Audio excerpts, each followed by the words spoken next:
On your pizza sits a white button mushroom, Agaricus bisporus, cultivated in darkness, grown on sterilized substrates, in an environment where humidity and milligrams of nitrogen are precisely controlled. You eat it without fear. No one has to guess whether it is poisonous.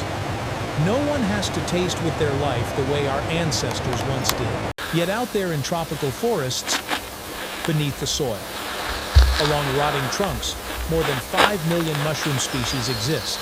More beautiful, more aromatic, rarer, and sometimes far more lethal.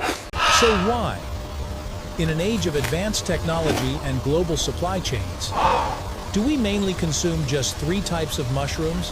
Agaricus, shiitake, and oyster.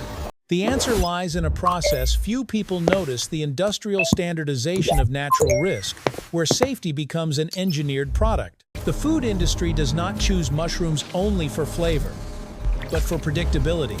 A cultivated button mushroom grows to a uniform size, color, and weight, and never carries toxins. A wild mushroom, by contrast, even within the same species, may accumulate heavy metals from soil or alter its chemistry as environmental conditions shift. That is why visually ugly species like Craterellus cornucopioides black, wrinkled, almost coal-like, are highly prized by connoisseurs.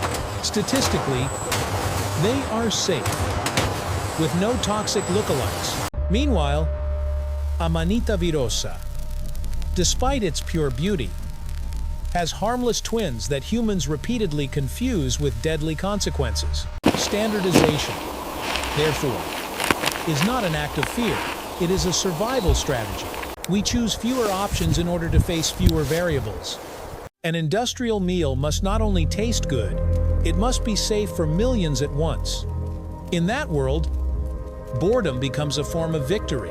In nature, the bright Amanita colors often phalloides, serve as or warning death signals. cap, Neon is blue deadly. poison dart frogs, Yet, as you can red-orange see, toxic it is butterflies, easily confused or with purple this coral. edible. But with mushrooms, that logic is reversed. One of the safest edible species, Laetopus sulphureus, glows in blazing neon orange, looking like a hazard sign. The reason lies in a different evolutionary language.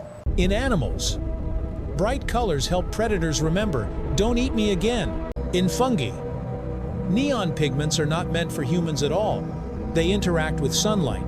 Carotenoid pigments help protect mushrooms from UV radiation, while also attracting insects that disperse spores. Humans, guided by their own biases, have mistranslated that language.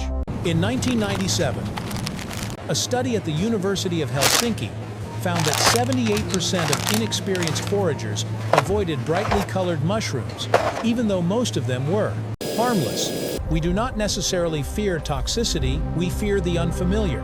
And as a result, the culinary world of humanity narrows into socially approved shades: white, brown, and gray.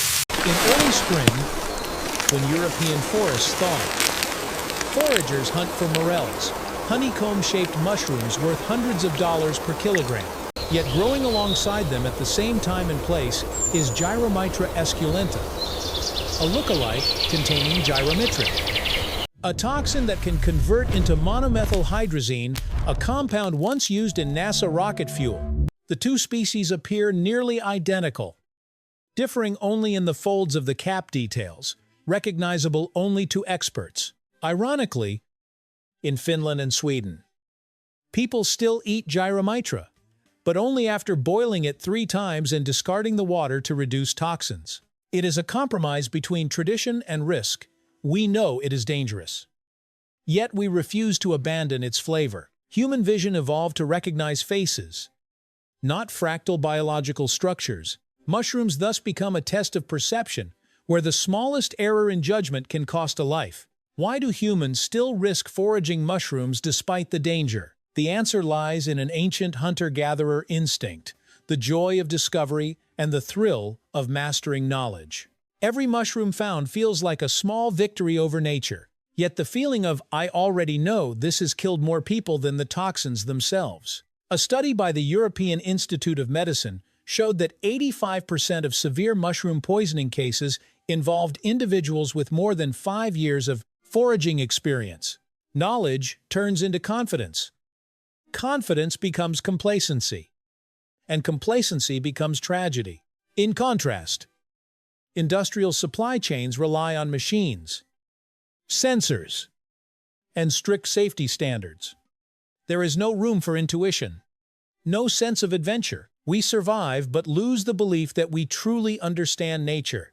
Industrial standardization has protected us so well that we forget nature is not a supermarket with safety labels.